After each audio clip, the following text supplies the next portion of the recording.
Hi, and welcome to Canterbury Cottage.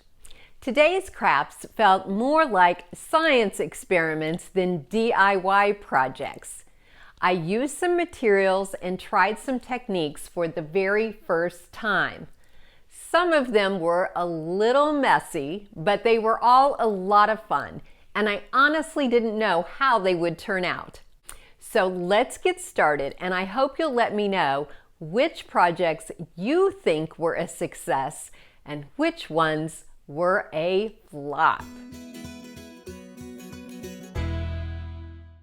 For my first experiment, I wanted to see if I could make a cheap ceramic lamp look like aged terracotta.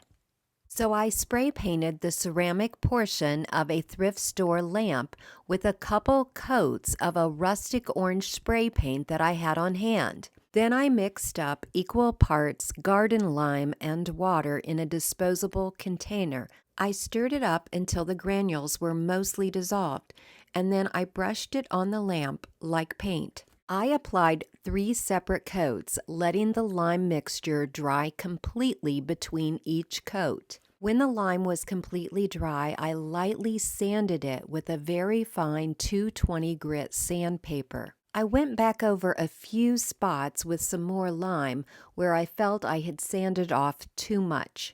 When these spots were dry, I went over the entire lamp, dabbing on white wax to seal the lime and to give it a whiter appearance.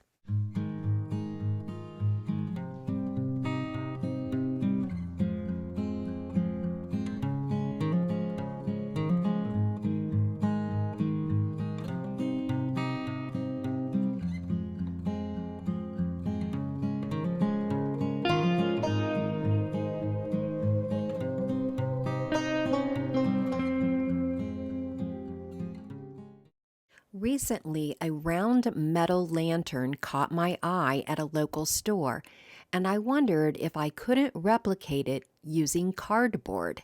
I started by slicing off a 5-inch piece from a cardboard concrete form tube. I marked 5 inches in around the tube, and then I began cutting the slice using a handsaw just to get started. Once I had a small slit, I inserted the blade of my jigsaw and used that saw to cut around the tube. Then I smoothed out the cut edge using my orbital sander. I purchased a small round cardboard box with a lid from Dollar Tree. I turned the base of the cardboard box upside down and using wood glue adhered it to the cardboard ring. Then, using a combination of wood glue and hot glue, I attached the small lid to the top of the cardboard ring. Then I found a metal biscuit cutter in my stash and used super glue to attach it to the top of the cardboard box lid. I also added some hot glue around the biscuit cutter just to make sure that it stayed put. To add both reinforcement and texture, I decided to cover the entire cardboard lantern with pieces of brown craft paper. I adhered the craft paper by applying Mod Podge both to the cardboard lantern and to the pieces of torn craft paper. Once the paper was adhered to the cardboard, I went over the top of it with another coat of Mod Podge. Then I made a mixture of ivory chalk paint and baking soda at about a 50-50 ratio. My mixture was about as thick as cake batter. This will add texture to the lantern and conceal the fact that it's made from cardboard.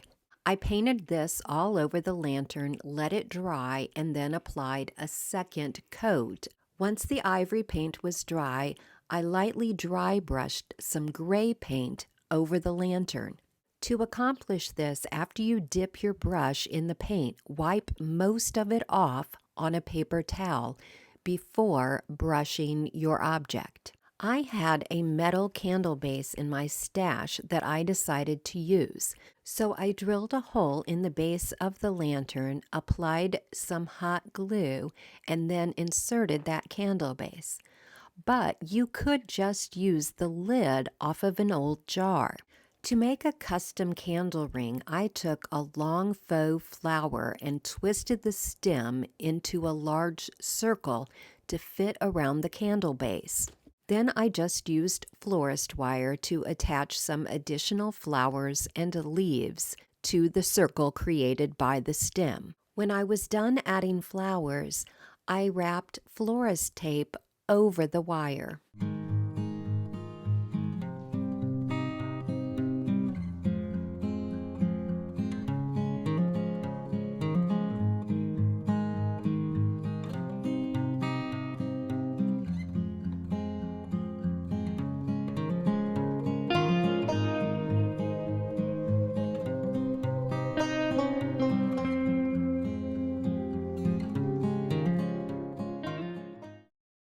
For the next experiment, I'm going to try reviving old stained candles by covering them with a piece of napkin. Separate the plies of your napkin until you just have the top printed layer. Cut this piece to fit around the candle of your choice. Turn your iron to a medium-low heat setting. Then roll your napkin-covered candle over the sole plate of your iron. Be careful not to let your fingers or the candle itself come in direct contact with the iron's sole plate. Trim off any extra napkin at the top and bottom of the candle and then run that edge over the sole plate to seal the edges. When I went to repeat the experiment on a couple of old pillar candles that I had, I discovered that the blue and white napkins I had intended to use did not have one continuous pattern, so I had to piece together two of the sections of napkin that I wanted to use. Because the seam created by the overlapping pieces of a napkin is noticeable, I'll just turn that to the back.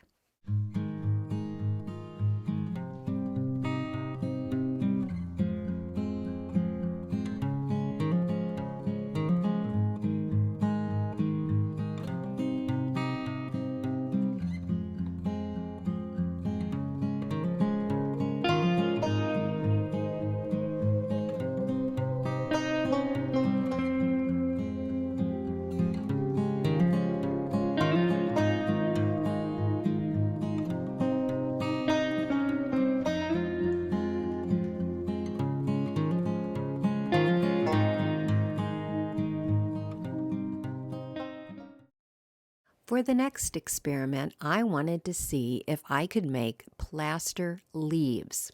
I mixed water and plaster of Paris in a disposable bowl. I continued to add plaster of Paris until I reached a cake or pancake batter consistency. I collected up some fake leaves from my floral stash and began dipping them into the plaster mixture and laying them on an old cardboard box to dry. Red dye actually started running off one of the leaves when I dipped it into the plaster. When the plaster had dried on the leaves, I tried dipping some of them in the plaster mixture a second time, which only caused the original plaster to start breaking off. So instead, I grabbed the leftover paint baking soda mixture and began brushing that over the leaves and filling in any cracks or spots where you could see the fake leaf through the plaster.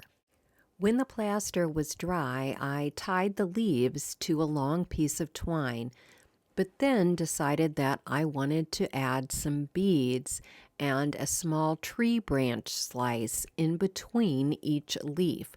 So I untied them and tied them again to a new piece of twine, making sure to space the leaves out evenly along the piece of twine. I'm calling this experiment a failure because even though it turned out pretty cute, the plaster cracks and falls off of the leaves far too easily.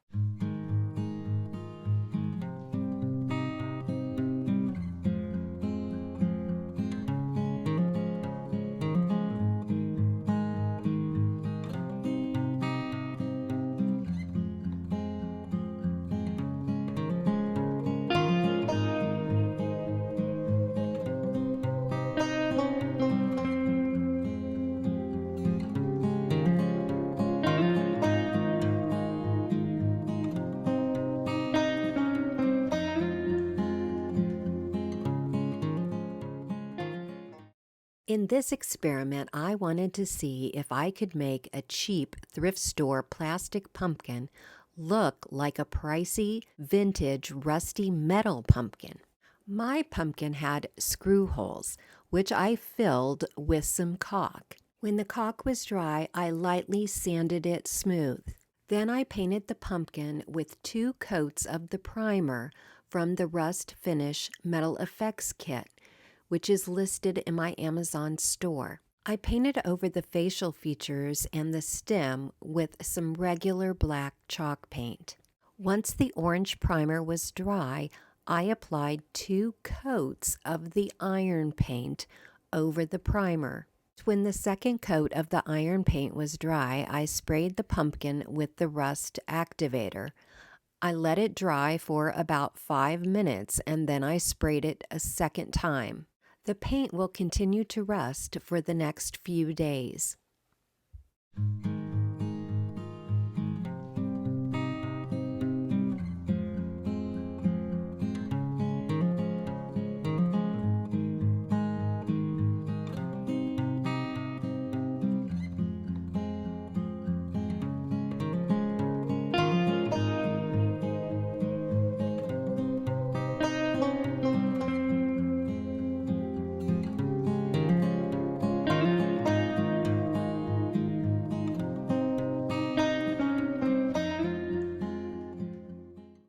So this next experiment is not an original idea. It's something that I saw on Pinterest and was just so curious to try it out for myself. I cut the handles off of a plastic pumpkin pail and covered the holes with a couple pieces of duct tape. Then I used a Dollar Tree strainer to remove some of the rocks from a bag of quickset concrete. If you want a more rustic look, then just skip this step and leave all of the rocks in the mix. I added water to the concrete mix and began stirring it up.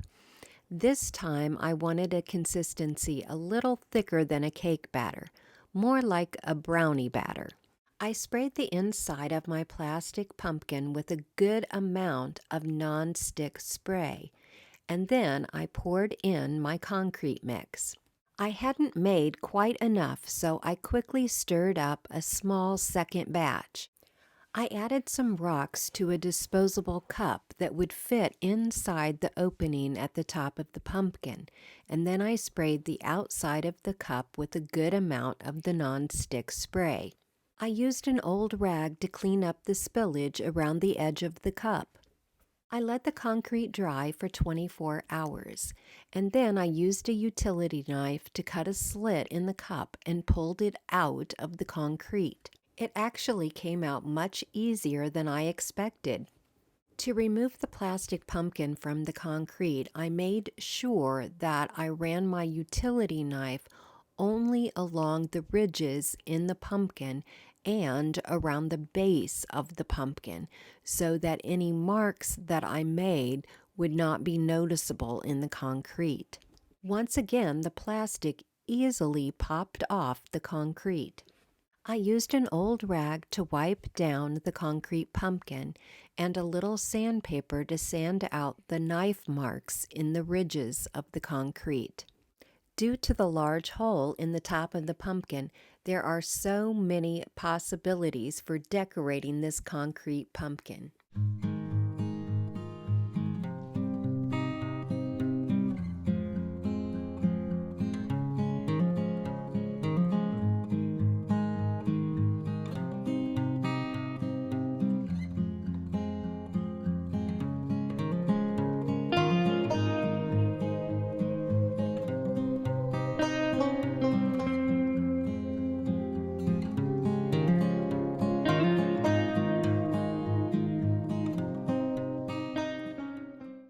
I hope you'll let me know which of today's projects you thought was a success or a flop.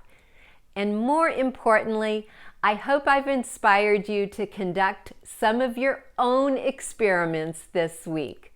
Until next Monday, bye-bye for now. If you enjoyed today's video, here's another one I think you might like.